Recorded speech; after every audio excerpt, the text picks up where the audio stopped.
So, welcome. Today, Lauren and Christine and I are going to be talking about Sun transits 42 and 3. And we are going to explore around and see what comes up, what we can learn and play with over the next two periods of 5.5 days. And the conversation we were having just before we started to record, we realized there's some things about the larger picture going on right now that we would like to start sharing with before we get into the two gates. So, Christine, just want to start us off? Yeah, absolutely. Thanks, Lois. Yeah, so we just came through two gates that we talked about as being activating, right? Like this, especially this one we just finished up this last few days, this gate 51. It is just it's literally the hexagram is thunder over thunder, right? The arousing over the arousing. And it is, many of us, I think, had experienced this thunder energy pretty intensely. And it makes sense to me because we're in this whole period of 8 gates of thunder, right? And so we have two more coming up and then two more after that. And then this arousing of our sensibilities, of the world around us. Like, this is the thing we have to remember. Like, everybody on the planet is in this arousing energy right now, right? And so I think it can be helpful for us to recognize that it's not just within us, right? We're all sharing, essentially ping-ponging this energy back and forth between us. And I think we can see it when we look out in the world. Yeah. And do we ramp each other up in a way? Like our energy, it's just like if I feel it from you, I get a little more that way. And so Yeah, it goes. absolutely. Absolutely. Especially again, we know this in our undefined centers in our body graph. Everything we're receiving, we're amplifying and we're reflecting it back out, right? And so we're doing this in all these places. Everybody, almost everybody has something undefined in them where they're receiving energy and amplifying it and reflecting it back out in an amplified way, right? And so when we don't understand this at this mechanical level, we, again, we see this thing coming at us or we feel this energy coming at us and we're just like, I don't know what to do with it, right? I'm just going to throw it back at you, right? And so we just energetically get in a tug of war in some ways. I'm thinking as you're talking about an interesting observation from yesterday, because outside of yesterday, I haven't had an ounce of clarity. And if I do, I lose it from room to room. And I truly feel that. And so there's a lot of doubt, right? And self-doubt that circulates with that. Like, what is going on with me? Right. And so when I'm saying what's going on with me and everyone else is saying what's going on with me, right, this is amplified. However, yesterday I stepped out of the norm. I was with three women on the Gemmo forest land, and we were there with one intention in mind, and we were picking the first buds of spring. So it's a very focused event. There was no conversation except our own thoughts and selecting buds from these trees. And it was the first time in weeks I felt like everything made sense. And it held for, quite a bit. And I thought, great, I'm over it. This morning, I tried to attend to what we would call important tasks because that wasn't. And the blur comes again. Yeah. Have either of you had a moments like that where you kind of step out of this? Yeah, I feel the same. Like everything I've been working on is like two steps forward, three steps back, right? Like I'm like, oh, cool, I get this thing done, and then I'm like, oh no, it's actually not done. I got to do this still, or right, or like, and so this week I actually did. I just like went into my studio on I don't remember what day. I think it was like the second day of Gate 51. I was like, I don't know what's going on with this energy, but I cannot anymore. And so I just went in and made I started sewing collages. I'm like, can I do a collage that doesn't need any glue? I'm just gonna see, right? And so like I spent the whole day just sewing paper onto paper.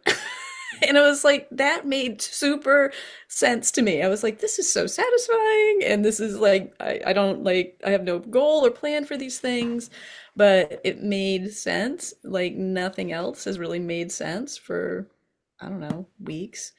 But then once I stepped out, I Mm. looked at them, I'm like, why did I do that? That doesn't make any sense. So I guess that's kind of similar. Mhm. It sounds very much the same. What about you, Lois? It's been like my mind's been my support my whole life. And it's this last little while, it's felt like I need to get it out of the way.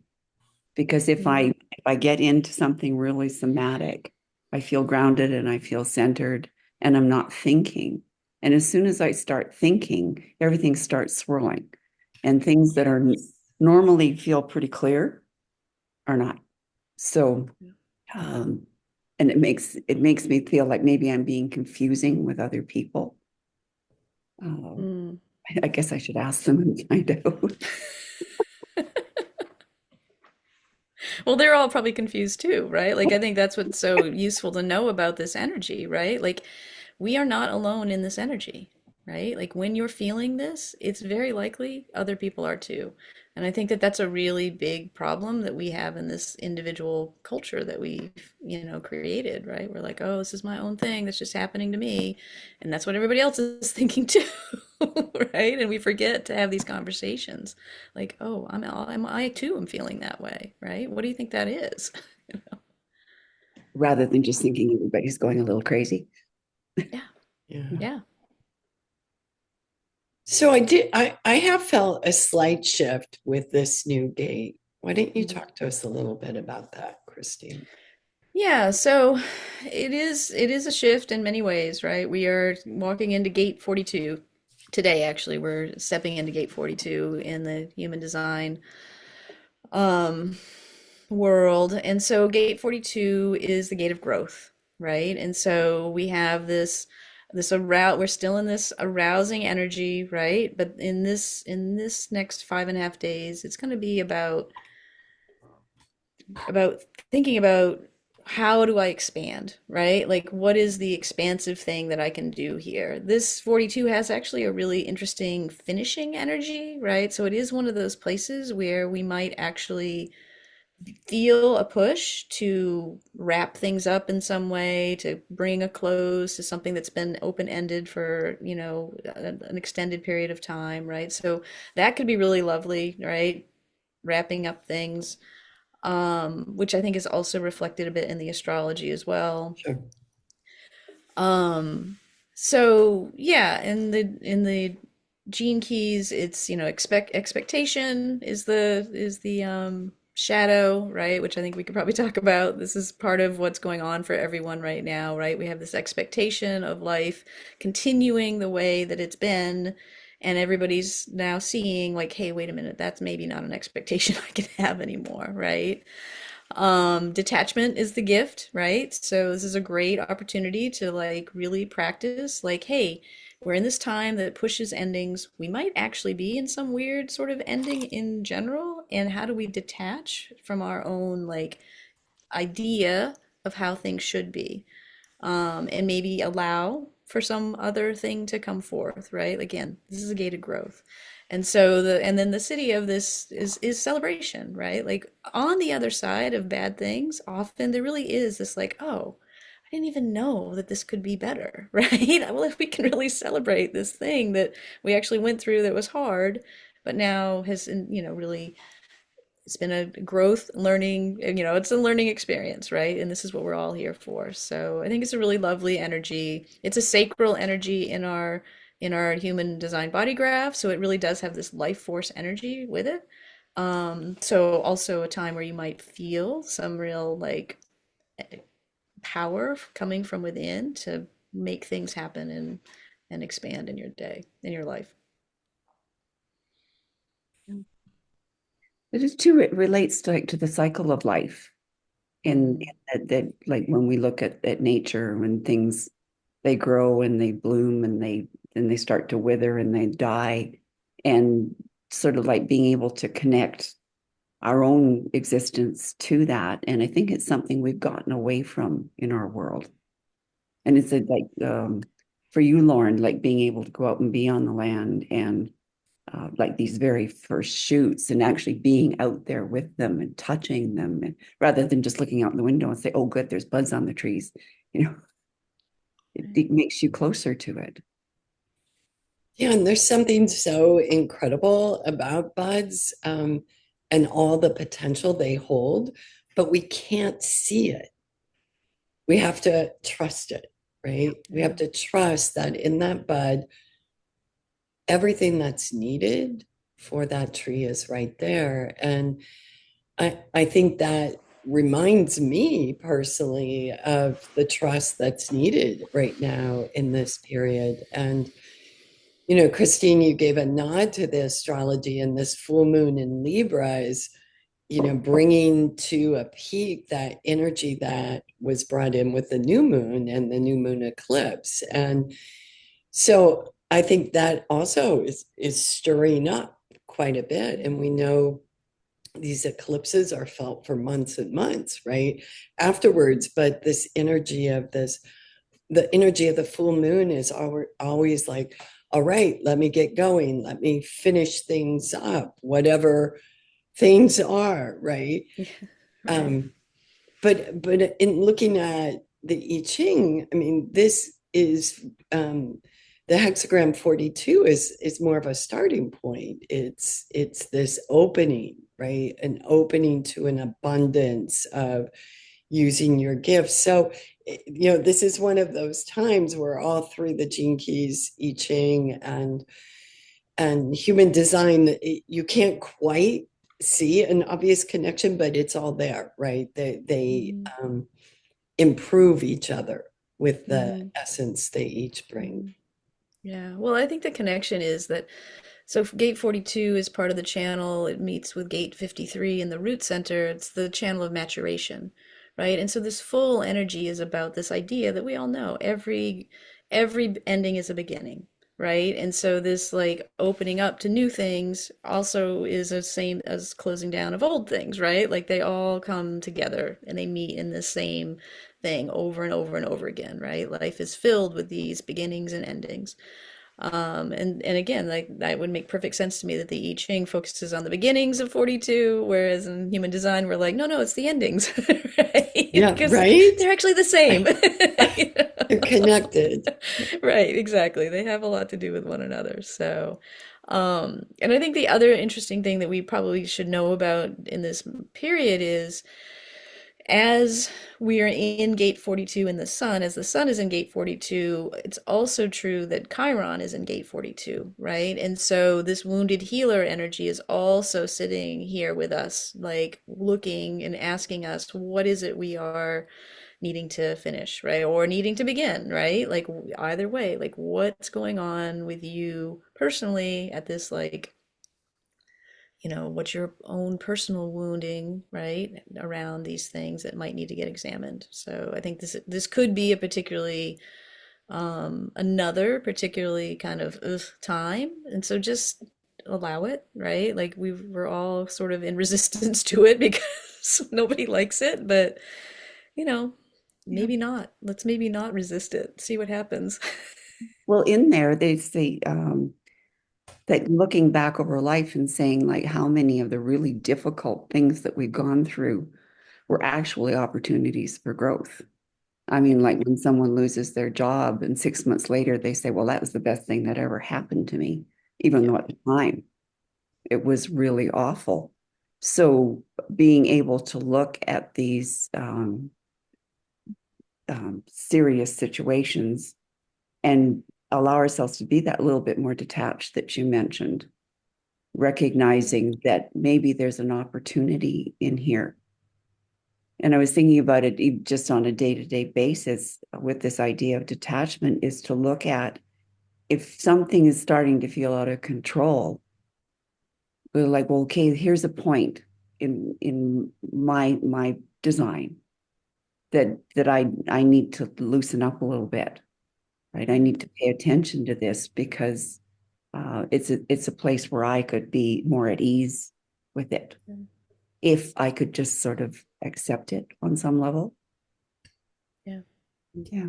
And if you can be vulnerable, I think that's really the word that's coming up for me when um, I realized that Chiron was playing such a powerful role here. I mean, Chiron is about vulnerability, and it's about seeing what our vulnerability is and being okay with it rather than covering it up and moving on. I think that that's part of this whole period too, is I don't think that we can cover up anymore. And we certainly see that in the collective, right? There's nothing else that we can cover. We probably rather not see everything that we're being shown right now, but I think this is the time to see it, accept it, and then say, okay, what are my gifts that I can put into service to be of use here? Yeah. Yeah. Yeah, and it's interesting that you say that too, because 42 is a collective gate, right? It's a collective energy. It's we think of Chiron as very much this individual, like what do you need to heal kind of thing. But we're in a collective, this is a collective issue that we're dealing with, right? Like how do we move on as a collective? How do we learn as a collective? How do we accept and be vulnerable as a collective, right? And I think that this is really interesting. Again, back to the astrology, I was looking at all of the transits of all of the various planets, and there are no, other than the south node right now, there are no tribal energies at all right now in the heavens.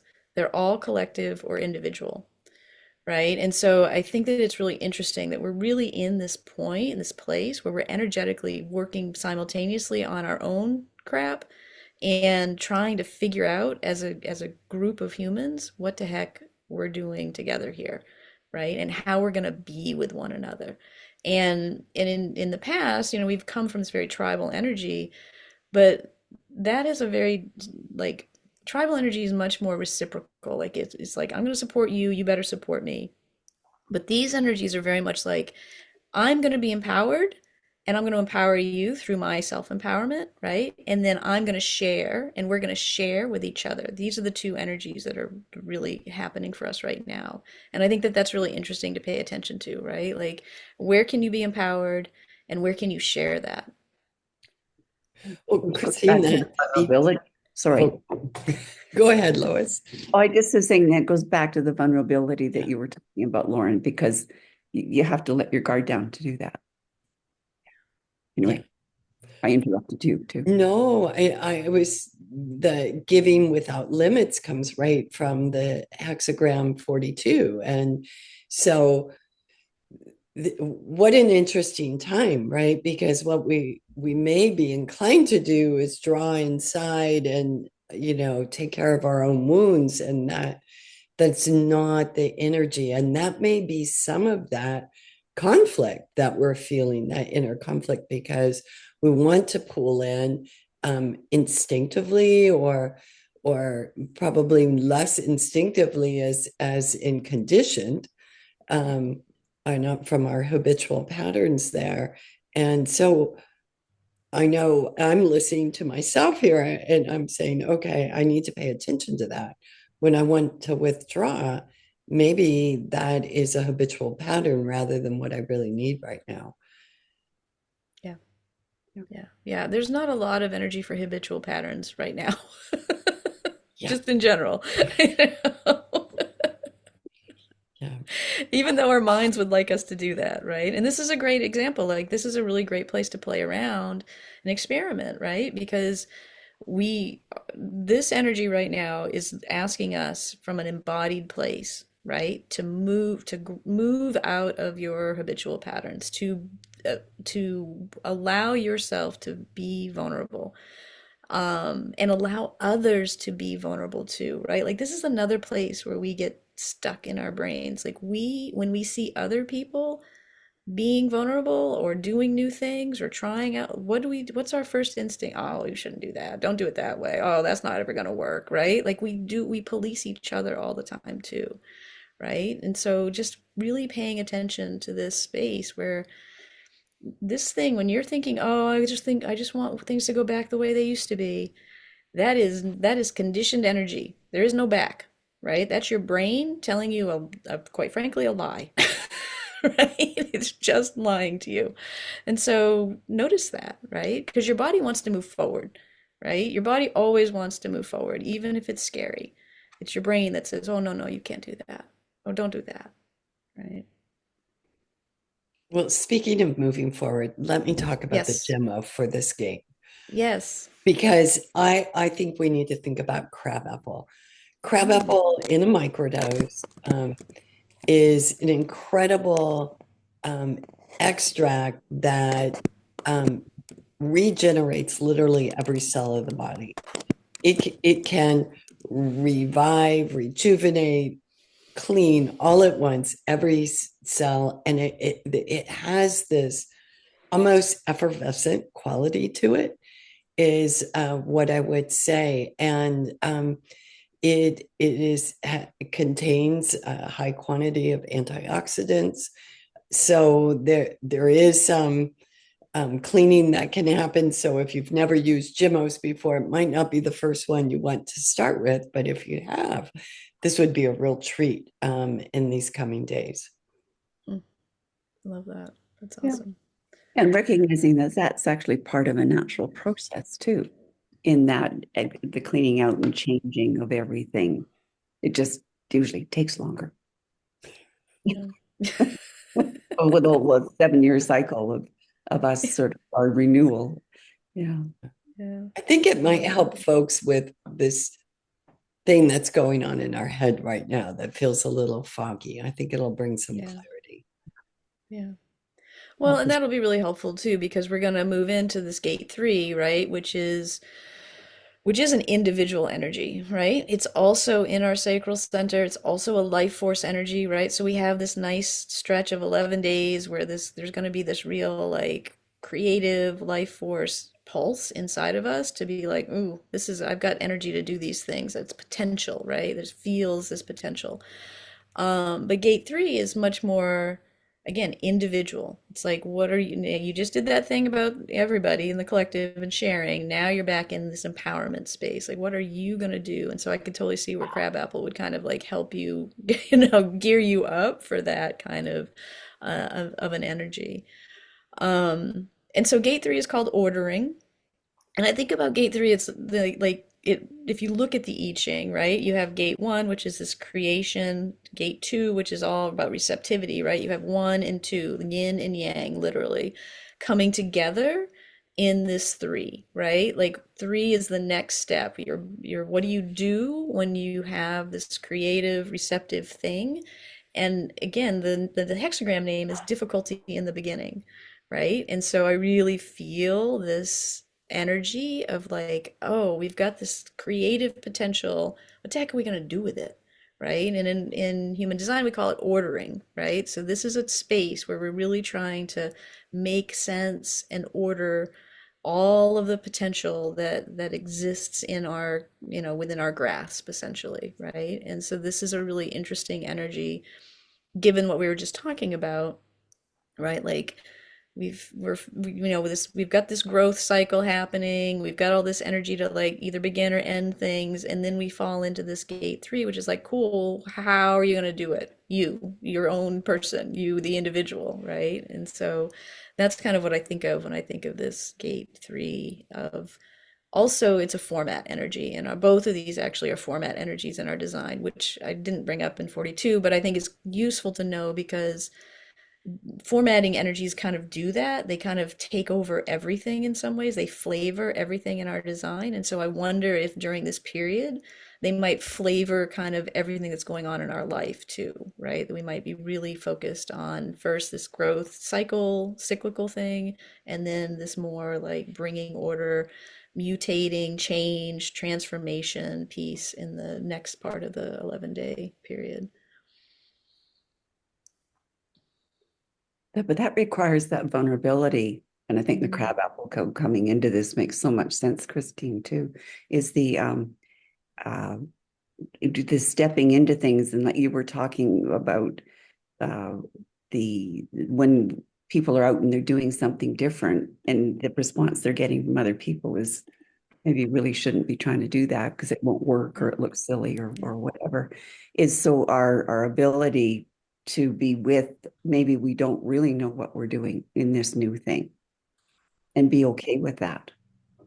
It's like, I don't know how to do it, but I'll learn how. So having beginner's mind would be important. Yep. Yeah. Yeah, and Lois, I mean, I think that's where we are, and I think that's what's bringing up this vulnerability because we're all looking around going, we know literally everything that we have come to accept this is the way we do it isn't going to work anymore. And and yet through our lifetimes here, we don't know another way, Yeah. right? So it is about being super vulnerable and putting that aside and our ego aside, I think, and just trying it nonetheless. And with that, I'm going to jump right in with the Gemmo for that. I think oats could be really helpful, particularly coming off of the boost that we get of crabapple. And oats is about putting down roots and keeping stable within a changing environment. But there's something else special about oats that it offers an adaptogenic effect to stress, mental, emotional, and physical, which I think we're going to need to be looking at a lot of these adaptogens and maybe holding them in our Gemmo protocol on an ongoing basis. So if whether you're brand new to Gemmos or have used them for a long time, I would think about dipping into that on a microdose on a daily basis. Interesting. Yeah, I mean, it's interesting when you're talking. I was looking at the gene keys, the chaos as the shadow, the innovation as the gift, and the innocence, right? And I think about, like, we're definitely in the chaos, right? And this idea of ordering chaos and having oats be something that can kind of bring some sense of order to our system, right? I think is really fascinating. Um, and just this idea of chaos in general, right? Like we think of that word and we hear that word, and I don't, most people have really negative associations with it, right? Mm. No, nobody wants anything to be chaotic.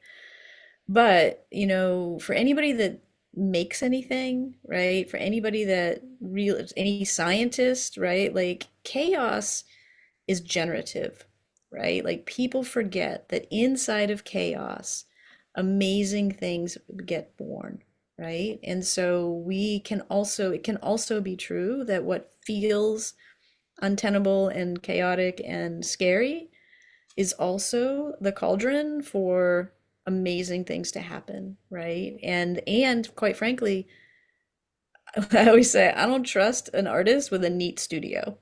Like I don't know what's going on in that space, but it is not art. Right? Like you have to have some chaos. Period. Like this is how the world works, right? And we cannot make new things happen for us if we're unwilling to get messy, Yeah. right? And being messy is really hard for people. Mm. It's just like, because they're going back to gate 42, it feels out of control. So we're sort of expanding this idea of being with like things that are not in their place and where they're supposed to be.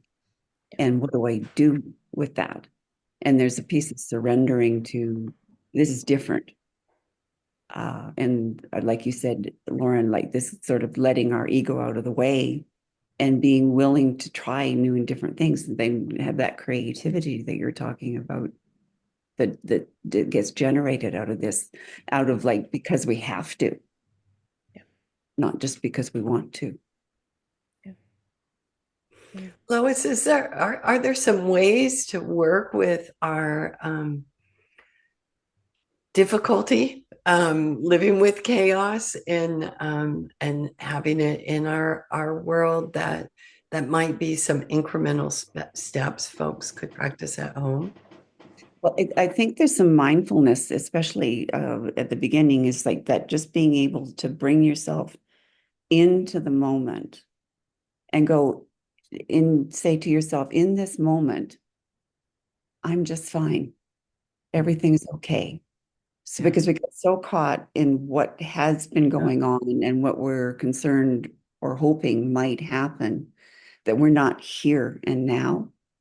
And so that ability to appreciate the here and now, where generally speaking, even if someone's ill, in this moment, they're usually okay. So most people should be able to find that. And just so I guess just take little breaks during the day and just bring yourself back to right now. How am I right now? And yes, the world may seem to be spinning, but here and now, I'm fine. And just keep Yeah, and doing. I think, sorry, yeah. So I think also like these, again, these are sacral center energies, right? This is in response, right? And so we are supported in doing exactly what you're saying, which is, okay, what is right in front of me, right? Am I safe right now, Yeah. right? In response, not up in my head, not thinking about what's coming at me, just momentarily. And so these energies are really supportive for that practice too. So I love that alignment there. And when it's getting us out of our brain too, Yeah. and sort Well, of bringing, Lois, it reminds me a lot of the work we've done with polyvagal theory. yes, And I think maybe an extension of that is coming in and saying that, but also noticing what is, right? What's going on with my breathing, what's going on with my digestion, and just giving it a little attention. And in that attention, things begin to shift. yeah. Yeah. And in that, Yeah. when you can get into where I'm okay in this moment, is then to be able to hold and maybe embrace those things that are less difficult and go, they pass, Yeah. Yeah. right? And check in 10 minutes from now, you'll be okay too. So being able to sit with it rather than push it away. But it's almost like you need that mindfulness moment to be able to support yourself being with the things that are a little more difficult. So, like when you were talking about there's being some sort of graduated pattern for this, is that just getting okay with being in the moment. And when that gets more comfortable, you could start adding in uh, the things that you just need to be able to hold. Yeah. Yeah.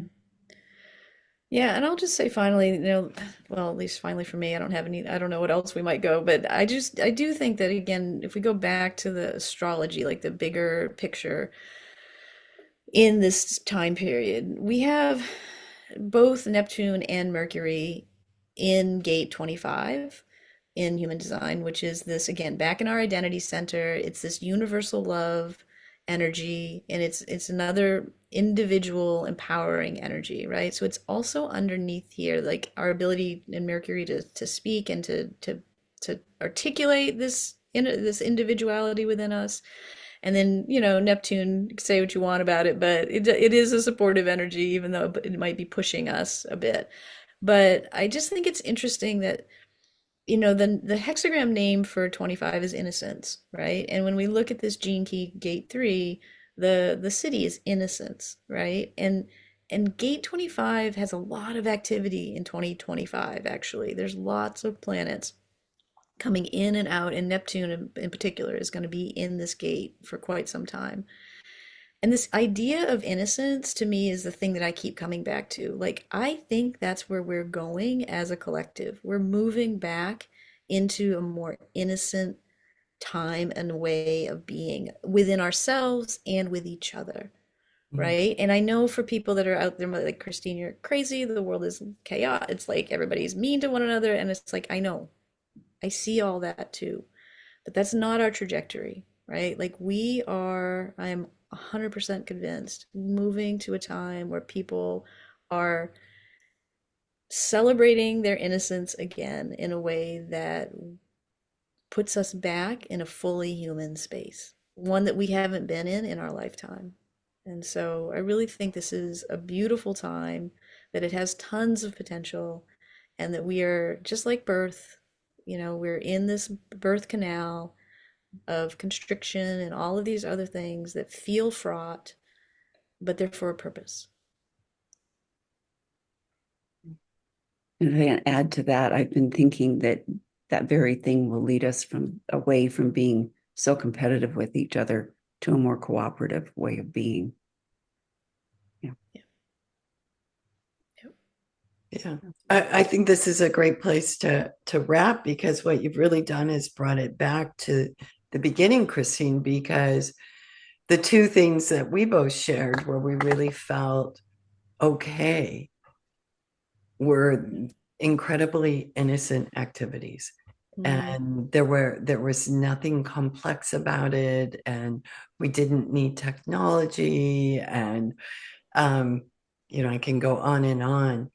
And I think this is a really great opportunity for individuals that are listening to test this. Test it yourself. What's the most innocent thing you can do? Maybe it's sitting with your cat.